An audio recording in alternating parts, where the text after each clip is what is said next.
Semangat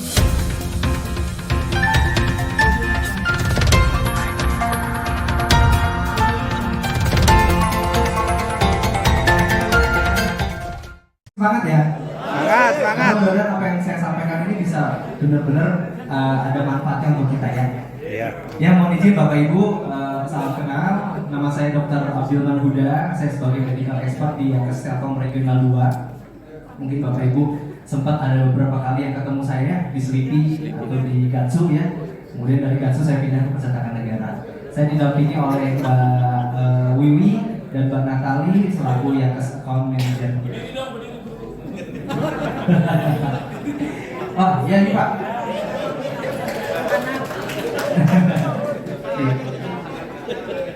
Oke, Bapak Ibu, kami ucapkan, mohon maaf tadi saya lupa menyapa. Yang saya hormati Bapak Mukhlas, Bapak Bambang, perwakilan dari Rumah Sakit IMC Tangerang, tadi ada Pak Eka, Dr. Heri. Jadi saya akan sedikit memberikan refreshment atau pengingatan kembali terkait dengan layanan Yankes Telkom. Nah ini kita ulas lagi ke belakang bahwa Yankes itu sudah mulai dibentuk awalnya di tahun 69 dengan pembentukan seksi kesehatan, kemudian resmi berdiri pada 1 April 98. Nah, ini yang perlu kita ketahui Bapak Ibu secara bersama adalah bahwa Yankes ini sebagai instansi kesehatan yang sifatnya managed care. Jadi Yankes ini berbeda dengan insurance lain atau asuransi lain yang sifatnya indemnity. Apa bedanya? Jadi managed care ini adalah bahwasanya kita tidak hanya memberikan plafon kepada peserta, tidak hanya memberikan batasan. Namun kami ini memanage dan memonitor peserta-peserta yang berobat jalan, berobat rawat inap, sehingga Bapak Ibu jika masuk ke dalam rumah sakit, data-datanya, kemudian laporan medisnya segala macam, itu pasti akan kami monitor. Nah itulah fungsi kami di Yankes, bahwasanya tidak hanya serta-merta untuk mengelola dari asuransi itu sendiri.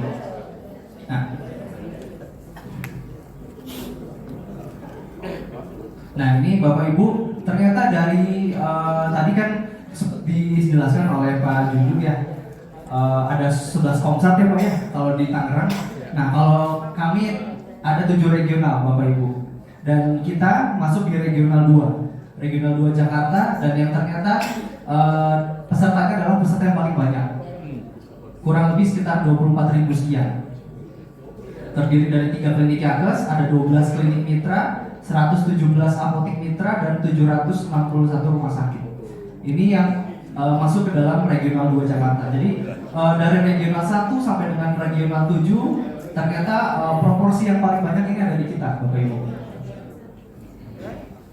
Nah ini mungkin Bapak Ibu waktu masih aktif juga sudah tahu ya, tapi kita sama-sama refresh bahwasanya Yankes ini punya klinik-klinik, kemudian ada Yankes Wellness Center juga, ada preventive room. Mungkin dulu Bapak Ibu waktu masih aktif sempat hasil BCU-nya mungkin dikonsulkan ke ahli gizi gitu ya. Mungkin ada sifat-sifatnya yang perlu dikonsulkan ke psikolog gitu kan. Nah ini kita punya semuanya Bapak Ibu. Ada home care team juga. Home care team ini adalah tim yang khusus menangani pasien-pasien yang setelah dari rawat inap perlu tindak lanjut. Contoh, pulang rawat inap misalkan masih belum bisa mobilisasi atau masih belum bisa bergerak secara semestinya, itu dibantu nanti. Ada fisioterapi, kemudian alat kesehatannya ya, bednya misalkan, penggantian selang kateter, selang makan atau selang NGT, itu semua disupport oleh Yankes. Kemudian seiring berjalannya waktu, selaras dengan digitalisasi teknologi, kami juga sudah mulai mengembangkan Yankes Super App. Di sini mungkin Bapak Ibu sudah ada yang tahu ya, Lovit ya. Jadi Bapak Ibu sudah mulai bisa menginstal Lovit di HP-nya masing-masing. Nanti di situ ada layanan mulai dari daftar rumah sakitnya yang bekerja sama apa saja, dokter-dokternya siapa yang praktek di TPKK ini, TPKK itu gitu ya. Terus Yakes AR-nya siapa, itu semua lengkap Bapak Ibu. Jadi mudah-mudahan kita bisa benar-benar sama-sama nih mendapatkan informasi yang lengkap di situ. Kemudian rumah sakit ya, salah satunya ini adalah Rumah Sakit IMC Tangerang. Tadi layanan khusus PAS, dokter spesialis mitra, Yakes AR, di sini ada Mbak Wiwi dan Mbak Natali, dan ada Yakes Wellness Center dan mitra rehabilitasi. Nah, ini saya ingin merefresh lagi kepada Bapak Ibu sekalian bahwa tanggungan Telkom adalah karyawan atau pensiunan satu pasangan beserta 3 anak maksimal usia 25 tahun. Jika masih kuliah, harap untuk dilaporkan kepada kepesertaan Yakes Pak Ipin ya. Kemudian tiap peserta wajib menentukan satu lokasi pelayanan TPKU atau TPKK. Ini nanti kaitannya dengan seandainya dibutuhkan rujukan rawat inap atau rujukan ke dokter spesialis, ini mohon untuk tetap di satu TPKK sesuai dengan rayonnya. Nah, kemudian rawat inap atau hak kelas sesuai dengan bed posisi dan keluarga mengikuti. Obat-obatan di luar DOT melalui mekanisme restitusi. Nah, nanti saya akan sedikit lagi menjelaskan apa sih itu DOT. Mungkin Bapak Ibu sudah familiar sementara ini DOT itu adalah daftar obat Telkom, tapi sebenarnya apa sih itu nanti akan saya jelaskan. Nah, ini pelayanan yang tidak ditanggung adalah satu, penyalahgunaan narkotika, zat aditif, dan juga psikotropika. Kemudian penyakit akibat hubungan seksual. Di sini bisa sifilis, gonore, HIV, AIDS, dan penyakit yang menyertainya ya. Kemudian pengobatan alternatif dan pelayanan kesehatan yang belum diakui resmi di bidang kedokteran. Jadi Yakes itu punya MAB Bapak Ibu sekalian. MAB itu adalah Medical Advisory Board atau dokter-dokter expert, prof-prof yang memang ahli di bidangnya, yang secara resmi itu bermitra dengan Yakes sehingga apapun terkait dengan keputusan medis yang kiranya nanti bisa didiskusikan, kami akan tetap berkonsultasi dengan beliau. Mungkin Bapak Ibu tahu ada Prof. Arif Fahrialsyah, spesialis penyakit dalam KGEH, yang sekarang jadi dekan UI, dekan FKUI, itu adalah salah satu Prof. MAB kita. Kemudian ada Prof. Abdul Muthalib. Prof. Abdul Muthalib itu adalah KHOM ya, adalah profesor yang menyuntik Pak Jokowi waktu vaksinasi COVID itu. Nah, itu beliau. Itu adalah ketua MAB dari Yakes. Kemudian Prof. Armen. Prof. Armen itu adalah spesialis farmakologi klinik. Jadi kalau ada obat-obatan yang kiranya dinilai ini berlebihan, over treatment segala macam, kami akan konsulkan kepada beliau. Kemudian ada Prof. Agus. Prof. Agus ini adalah medico legal. Jadi secara etiknya bagaimana? Gitu. Secara etiknya bagaimana, secara hukum kedokteran seperti apa, itu kami konsulkan ke Prof. Agus. Dan satu lagi adalah Prof. Budi. Prof. Budi adalah spesialis jantung konsultan. Beliau juga terakhir di UI, sekarang sudah purna tugas tapi masih menjadi MAB dari kami. Artinya apa Bapak Ibu? Artinya adalah bahwa Yakes itu tidak hanya meng-ACC dan tidak meng-ACC, tapi apapun keputusan medisnya yang memang menyangkut keputusan medis yang kiranya complicated, itu akan tetap kami konsulkan ke 5 prof kami. Itu ya. Kemudian kita lanjut lagi. Ini pemeriksaan atas kemauan sendiri atau APS ya. Kemudian pemeriksaan screening dan penunggu di rumah sakit itu lagi tidak di cover. Biaya pemulasaran jenazah, infertilitas sekunder, pemeriksaan penunjang untuk sekolah atau ibadah sama seperti screening. Kemudian penanganan terkait dengan mikropenis, disfungsi ereksi. Kemudian selisih biaya perawatan akibat perubahan hak kelas atas permintaan sendiri itu tidak di cover. Dan obat-obatan yang tidak di cover adalah obat-obatan yang tidak punya khasiat langsung dalam penyakit. Kemudian yang bersifat kosmetik atau estetik, yang herbal, akupuntur, alternatif, dan berjenis vitamin. Jadi memang kami sesuai dengan evidence-based medicine, atau artinya sesuai dengan memang jurnal-jurnal atau metodologi kedokteran yang memang sudah diakui. Nah, ini tadi nyangkut sama presentasinya Dr. Heri ini terkait dengan jantung, Bapak Ibu sekalian. Jadi mumpung momennya pas nih, kita bisa bisa berdiskusi bersama Bapak Ibu sekalian yang mungkin waktunya untuk susah ya untuk kita ketemu. Ini kami lagi ada program untuk pendaftaran double cover. Artinya Bapak Ibu sekalian yang memang sudah terdaftar di Yakes tetap untuk sebagaimana mestinya mendapatkan layanan dari Yakes. Namun juga kami buka pendaftaran untuk dibuka pendaftaran BPJS. Dan ini memang sifatnya saat ini adalah yang cukup selektif Bapak Ibu. Artinya yang memang punya riwayat dengan pengobatan obat kronis ya, yang punya diabetes, yang punya hipertensi, yang punya riwayat penyakit ginjal atau jantung, atau yang mungkin pernah mengalami serangan stroke, itu nanti bisa mendaftarkan ke P2K ya masing-masing untuk nanti akan didaftarkan oleh Yakes. Kenapa pentingnya Bapak Ibu? Karena seperti jadi mungkin Bapak Ibu juga sudah ada yang tahu bahwa bukan dulu ya, sebelum ini di tiga TPK kami ya, di PN, di Selipi dan di Gatsu itu sudah rutin tuh tiap hari Bu atau hari apa itu biasanya ada yang datang Bapak Ibu sekalian, terus ada senam bersama di situ, ada paparan dari dokter expert di situ, dari rumah sakit mana gitu ya. Kemudian ada kegiatan outbound juga, ada kegiatan outing keluar. Yang terakhir waktu itu di Ancol. Nah, itu adalah salah satu upaya kami untuk tetap memonitor Bapak Ibu sekalian, terutama yang punya penyakit kronis, untuk tetap dapat punya kualitas hidup yang baik. Gitu. Jadi memang Prolaris ini adalah singkatan dari program pengelolaan penyakit kronis. Jadi nanti Bapak Ibu sekalian yang memang sudah mendaftar ya, yang tadi double cover tadi mendaftar BPJS dan nanti akan dibayarkan oleh Yakes, itu nanti akan dibentuk semacam kelompok yang nanti akan dalam tanda kutip memang lebih termonitor. Karena apa? Karena kelompok-kelompok ini yang nanti akan kita benar-benar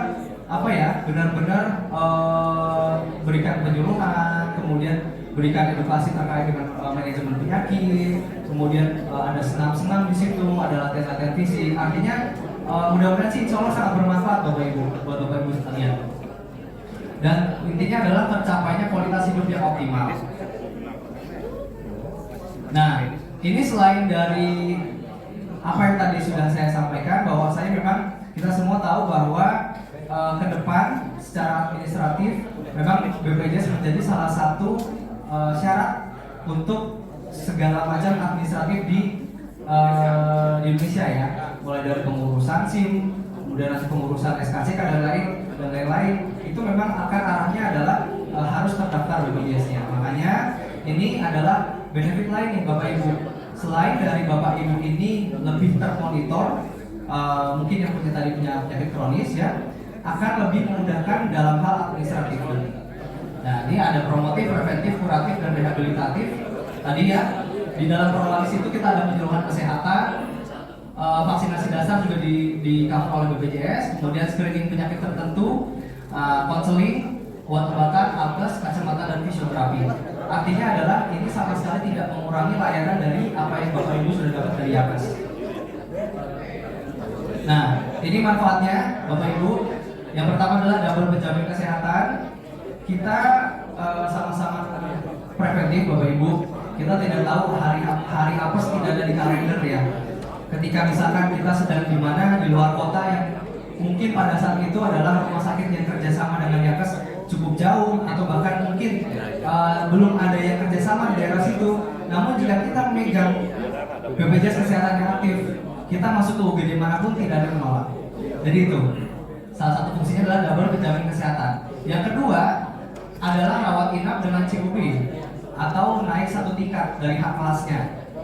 Kemudian pelayanan di poli eksekutif dan rujukan rumah sakit mitra Yakes maupun yang non mitra. Jadi memang pemerintah juga sudah menyarankan kepada seluruh rumah sakit untuk dapat bekerja sama dengan BPJS, ya. Namun tidak semua rumah sakit bekerja sama dengan Yakes. Nah, itu yang perlu kita sama-sama ketahui. Jadi dengan adanya double cover artinya semakin mengamankan kita jika kita terjadi sesuatu yang memang di luar jangkauan wilayah rumah sakit yang kerjasama dengan Yakes, kita akan lebih aman.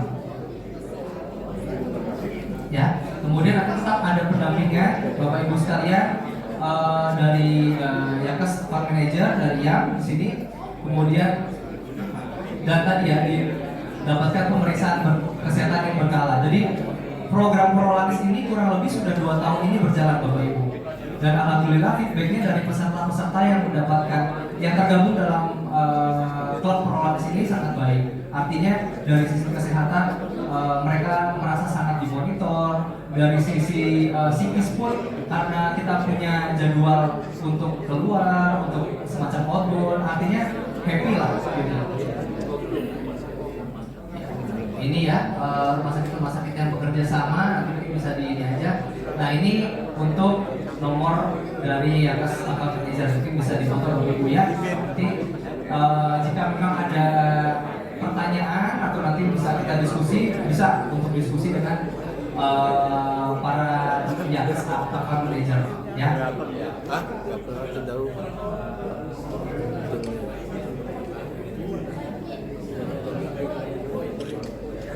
Ya, oke.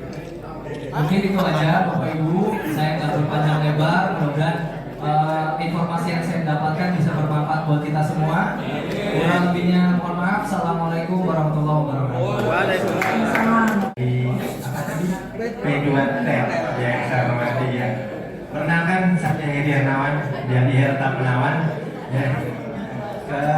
Siang ini saya diberi amanah oleh teman-teman untuk sedikit sharing tentang apa sih ya selama ini ada di masyarakat kita ya, tentang mitos-mitos atau fakta terkait dengan penyakit jantung. Ya. Bapak Ibu mungkin di usia kita yang sekarang ini ya, dulu kan kita usia 20-an mesti ngobrol tentang kerja di mana, 30-an anaknya berapa, 40-an udah mulai ngomong merek obat ya kan, 50 tahun udah mulai ngomong merek sakit gitu kan ya. Jadi saatnya nih kita mulai harus aware ya, harus yakin, harus tahu apakah semua yang ada di masyarakat itu benar apa tidak ya. Saya tidak akan bahas yang ngeri-ngeri tentang jantung, ya, tapi kita akan sedikit bahas tentang fakta atau mitos aja, ya. Jadi ternyata selama saya praktek di situ banyak banget hal-hal yang mungkin masih kita salah paham, ya, salah paham terhadap pengobatan jantung, terhadap bagaimana kita mengobati darah tinggi, ya. Jadi nanti saya harapkan di sini kita lebih tahu tentang kesehatan jantung kita. Ya, jadi bahwa kita itu sangat mudah banget tertipu ya dengan salah pahaman yang sudah diwariskan turun-temurun dari kakek nenek moyang kita, ya. Kemudian kalau kita mengandalkan asumsi saja itu pasti akan salah dan ujung-ujungnya nanti kita akan menyesal ya. Jadi, oke. Ini yang pertama, yang banyak sekali beredar di masyarakat kita, mandi malam itu memicu serangan jantung. Benar apa tidak? Betul. Siapa yang betul, siapa yang salah? Tapi ada mitos ya. Jadi kalau pulang dari kerja ini jam berapa nih? Jam 10 malam. Mandi nggak? Mandi lah. Kalau nggak mandi gimana nanti pasangannya? Ya.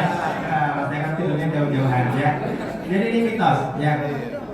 Jadi mandi malam ini mau siang mau malam setelah kita mandi ini akan meningkatkan suhu tubuh kita. Ya, kita kesiram air dingin, air panas gitu kan, pasti nanti akan suhu kita akan naik ya. Nah, naikkan suhu yang sedikit ini ternyata dia tidak berdampak negatif kepada penyebab serangan jantung, bukan pemicu serangan jantung. Jadi misalnya kalau nanti pulang malam habis dari pengajian dari mana mandi, ya jangan takut, ya jangan khawatir kalau sakit. Mandi 2 malam nanti rematik enggak, mandi jam 3 malam nanti jantungnya kenapa enggak, ya itu mitos yang itu satu ya. Oke. Tahu ya ini ya. Yang kedua, nah ini minum air hangat bisa menurunkan lemak. Betul nggak salah? Betul nggak salah? Ya. Tergantung lemaknya di mana. Kalau lemaknya di piring ya hilang lah dengan hangat. Ini lemaknya di dalam tubuh kita ya. Mungkin kita harus minum Mama lemon menghilangkan lemak badan. Oke, minum air hangat bisa menurunkan atau melunturkan lemak. Benar apa salah? Betul lagi ya. Ternyata salah Bapak Ibu ya. Ternyata salah. Bapak habis makan sate, habis makan jeruan, minum air hangat nggak ngaruh ya, tidak ngaruh di sana. Nih. Air hangat ya itu memang akan sedikit memperbesar pembuluh darah kita ya, dia akan memperbaiki sirkulasi darah, namun air hangat itu tidak melunturkan lemak yang sudah nempel di sana ya. Jadi mau air hangat 30 derajat atau yang 100 derajat nggak ngaruh di situ ya. Jadi ini sekali lagi fakta ya. Jadi kalau selama ini kita punya pikiran, wah habis makan sate, habis makan ini kita minum air panas, jeruk panas itu kan itu aman, enggak ya. Enggak. Justru kalau misalnya minum air air jeruk itu misalnya apa isinya, vitamin C ya. Vitamin C itu kan hilang dengan air panas. Jadi vitaminnya nggak dapat, asamnya dapat, ya kan? Jadi jangan minum jeruk pakai air panas, itu hilang semuanya. Ya kita dapat panasnya doang sama asamnya, ya. Jadi kalau minum air jeruk mending yang biasa atau pakai es, ya. Minum itu pakai es nggak apa-apa. Sama dok saya. Jadi kanus ya. Oke, ya ini yang kedua. Lanjut yang ketiga. Nah ini sekarang yang dingin-dingin nih. Minum air dingin setelah olahraga nih. Oh, yang mau jantung. Ini salah fakta. Coba kita buka. Enak dingin lah. Banyak yang real nih. Habis olahraga, habis tenis, habis main bola, jangan satu minum air dingin, ya. Nanti kenapa-napa jantungnya nanti berhenti, gitu kan? Ternyata enggak, salah ya. Ini penjelasannya. Tadi ya sama dengan tadi. Efek minum air panas ataupun dingin terhadap jantung tidak berbeda, ya. Jantung akan sedikit melambat karena air minum yang kita hirup, yang kita minum, ya, baik dingin maupun panas, ya. Setelah itu seiring waktu dia akan meningkat lagi, jadi normal lagi. Jadi nggak masalah, ya. Bapak Ibu mau minum air panas, dingin habis olahraga tidak masalah. Ya, jangan takut lagi sekarang, ya. Ini mitos semuanya ya, ini mitos. Oke, lanjut. Nah, ini dia sering begadang, ya. Sering begadang meningkatkan resiko serangan jantung.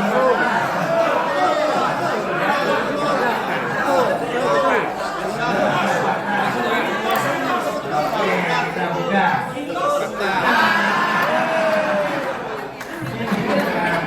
Ini fakta nih, ya. Fakta kalau sering begadang ini bisa meningkatkan resiko serangan jantung, ya. Kita udah kenal lama nih lagunya Bang Roma kan? Boleh begadang, ya salah ada duitnya kan? Mungkin nama-nama ini. Oke, penjelasannya begini Bapak Ibu. Ya. Ketika kita kurang tidur, ya, begadang malam, itu akan meningkatkan efek saraf simpatis. Ya, saraf simpatis itu saraf yang akan terpicu saat kita misalnya kaget. Bapak Ibu kalau misalnya dikagetin, loncat apa lemes? Loncat ya kan? Simpatis itu dia akan teraktivasi saat kita misalnya kagetin gitu ya. Kita jadi loncat, kita jadi detak jantungnya meningkat, tensinya akan tinggi gitu ya.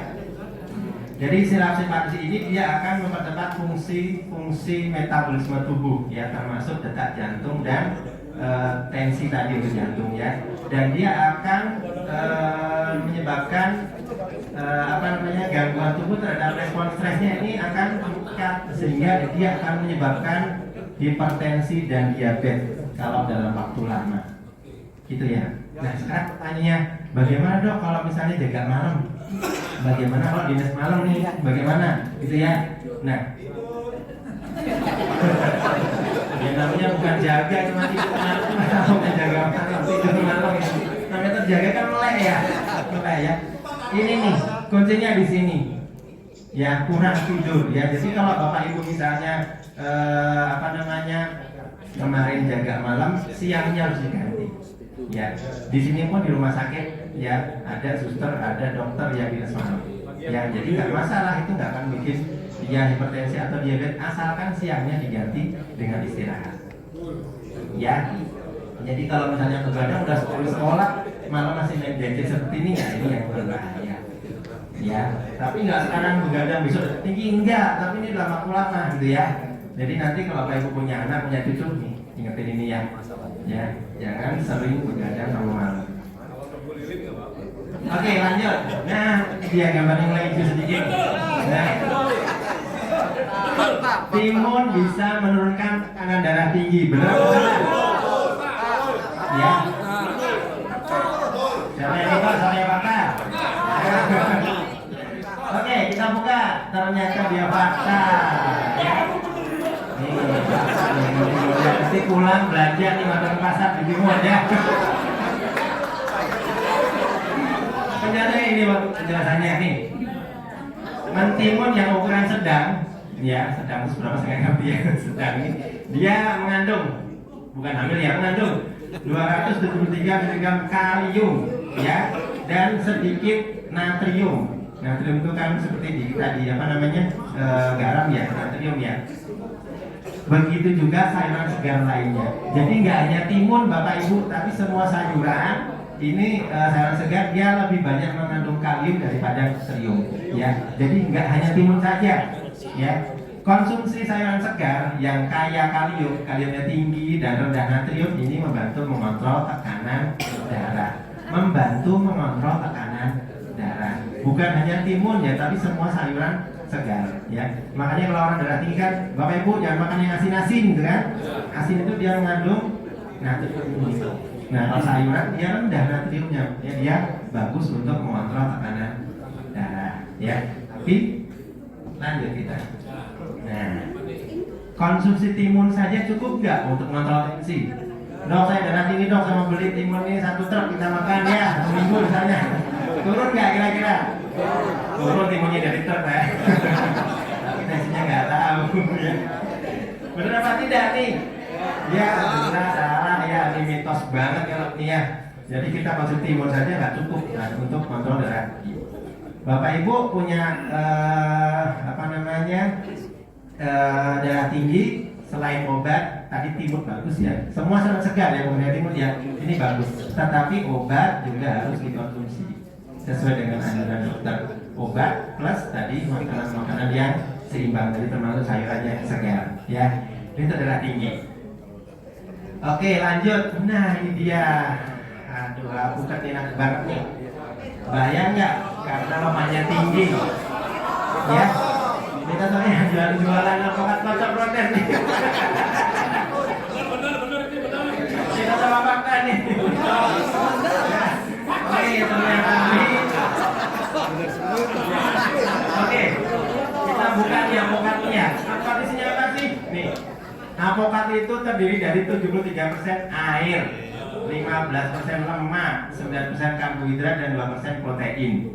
Ya, kemudian lemaknya ini 67%-nya adalah lemak yang lemak tunggal tak jenuh, monounsaturated fatty acid. Ya, lemak mufa ini adalah lemak yang dianjurkan untuk dikonsumsi sehari-hari karena dia tidak nempel di pembuluh darah alias lemak yang sehat. Ya, jadi 67%-nya ini adalah lemak yang sehat. Gitu ya. Tapi anjurannya kita sehari nggak makan lemak tuang. Anjurannya kalau untuk diet kurang dari 30% lemak kita. Ya.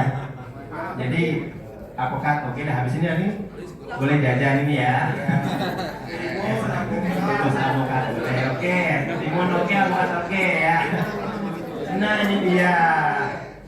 Penyakit jantung itu penyakit umur senior, berapa enggak?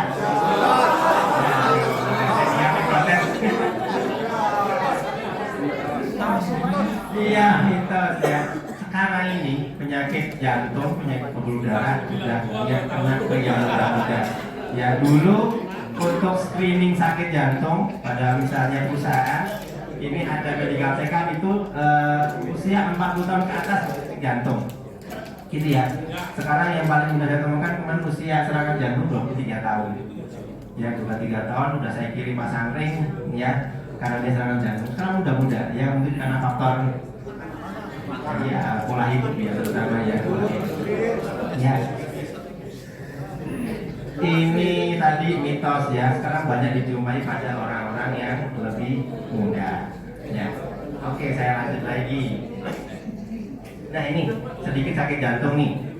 Apakah semua sakit dada adalah jantung koroner? Ya. Benar apa tidak?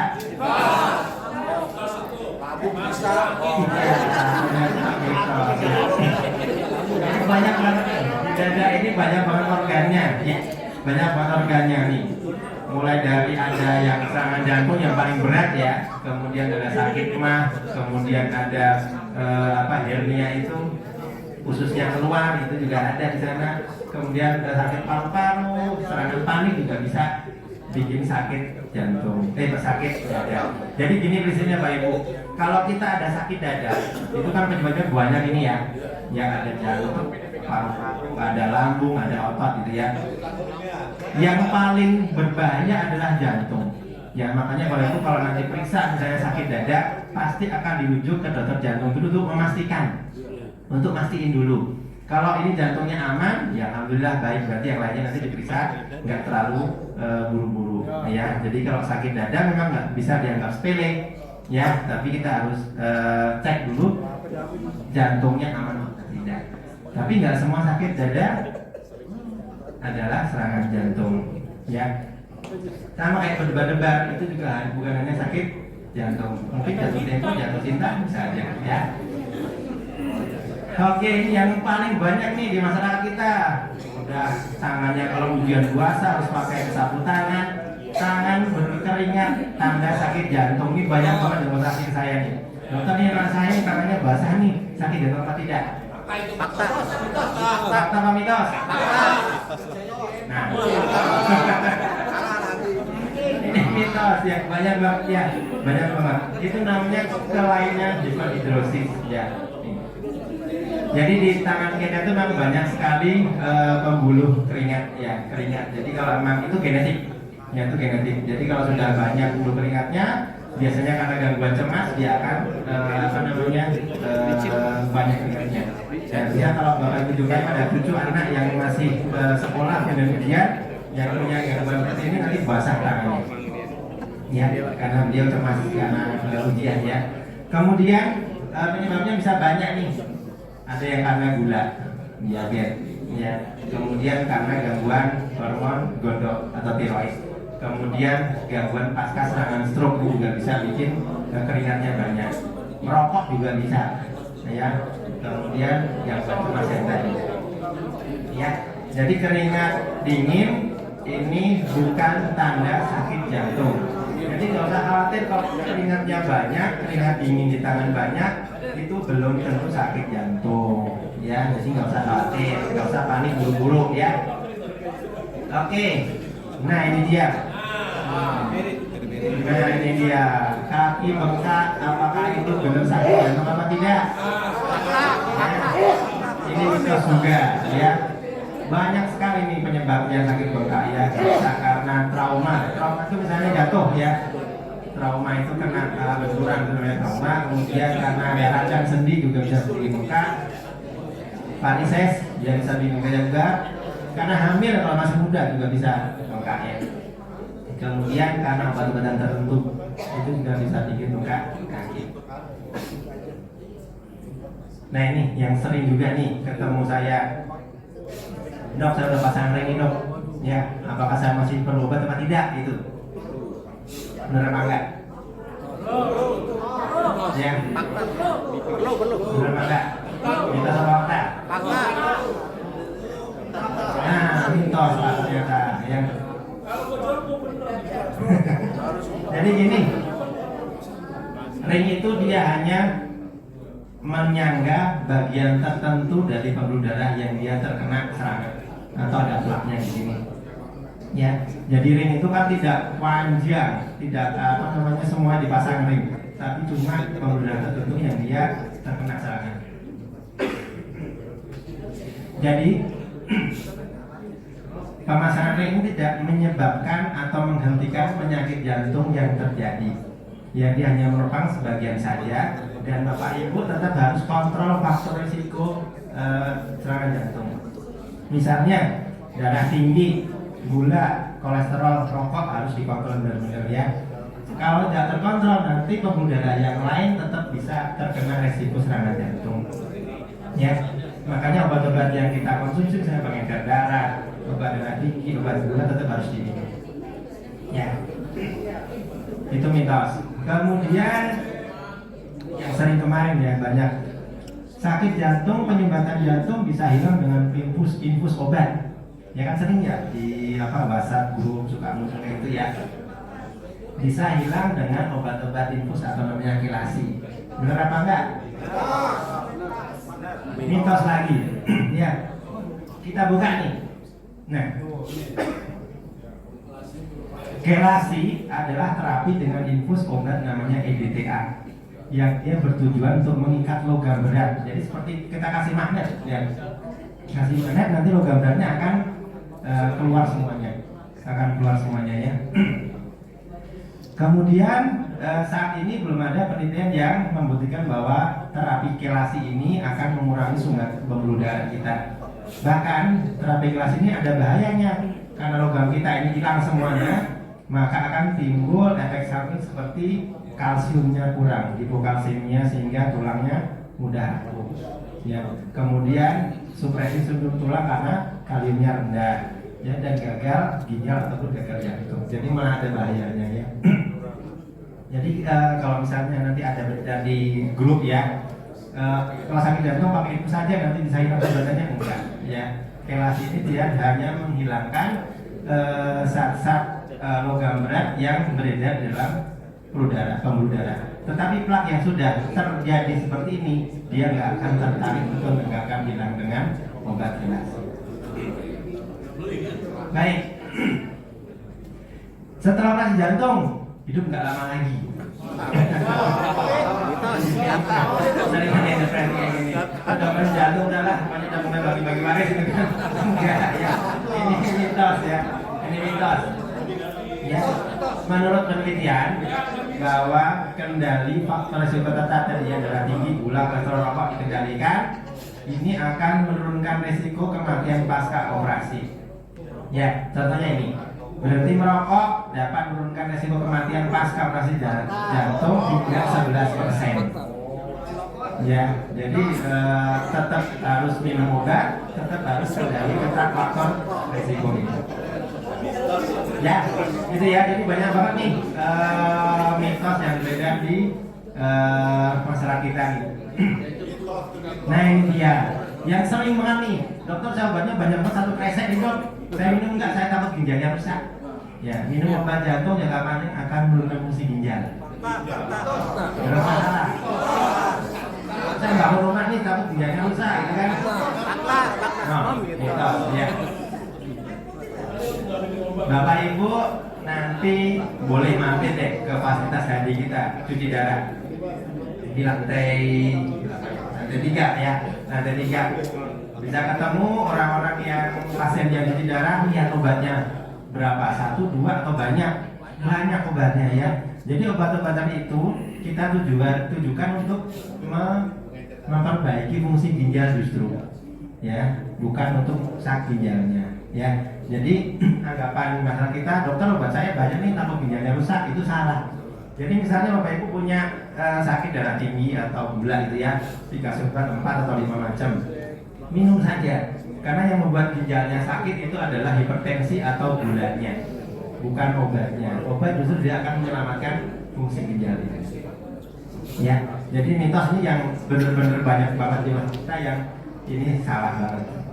Ya. Nah ini dia, kalau pasien jantung, dokter saya apakah harus minum obat seumur hidup? Benar apa enggak sih? Ya, tergantung obatnya, sakit jantungnya apa. Penyakit jantung tertentu misalnya sumbatan koroner, ya habis bypass, dia harus minum obat seumur hidup memang.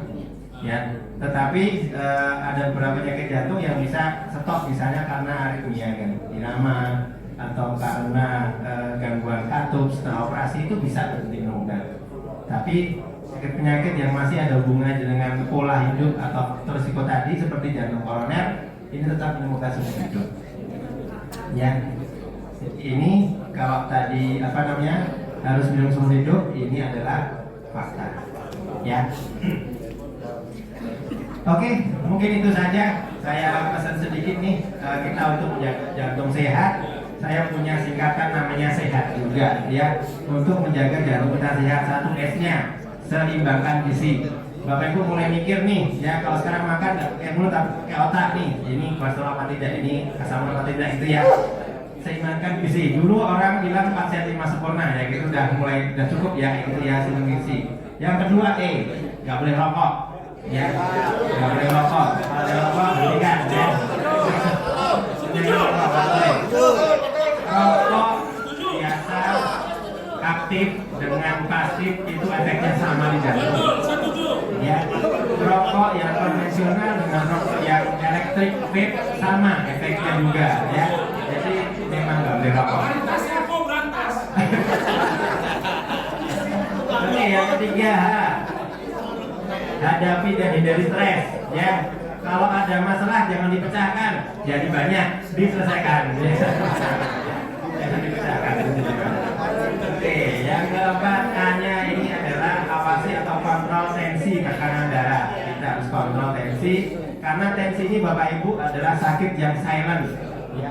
Mitos lagi di masyarakat, dok saya nggak minum obat karena saya nggak pusing, gitu kan? Banyak ya. Dokter saya sudahlah berhentilah, saya udah nggak pusing lagi, ini salah. Kalau tensi ini yang kita obati adalah angkanya Bapak Ibu, ya. Bapak Ibu harus periksa ke dokter, diperiksa tensinya, kemudian dilihat angkanya. Kalau masih tinggi, itu berarti butuh obat. Ya, karena kita ini punya adaptasi, tubuh kita punya adaptasi. Orang yang tensinya naik pelan-pelan naik sampai 250 pun banyak yang nggak ada keluhan. Ya, tetapi tensi yang naik mendadak itulah yang menyebabkan pusing. Ya, jadi tensi ini bukan kita lihat keluar, dokter saya pusing nih, kelompok lehernya enggak, tapi kita harus lihat angka dalam manometer alat tensi itu berapa. Ya, terakhir adalah T-nya nggak muncul.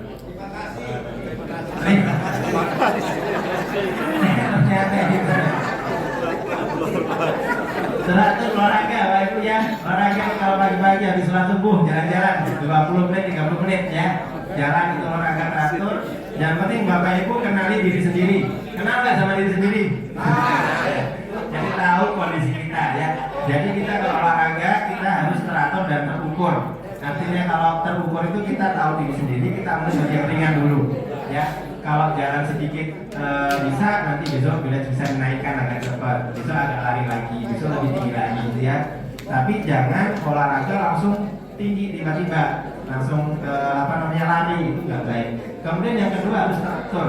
Teratur itu bukan berarti kita olahraga cuma seminggu sekali seminggu saja, enggak, tapi anjurannya adalah 5 kali seminggu ya, 5 kali seminggu. Kemudian tidak butuh lama-lama ya, 20 menit 30 menit cukup. Dan kita tidak nyari keringat Bapak Ibu ya olahraga ya. Kita rasakan tubuh kita udah mulai hangat, itu cukup. Ya itu bakal keluar. Kemudian olahraga tidak harus pagi ya, harus pagi. Boleh siang, boleh sore, boleh malam. Yang nggak boleh malam adalah apa? Lari pagi, nggak bisa malam. Juga pagi siang sore boleh ya. Malam pun nggak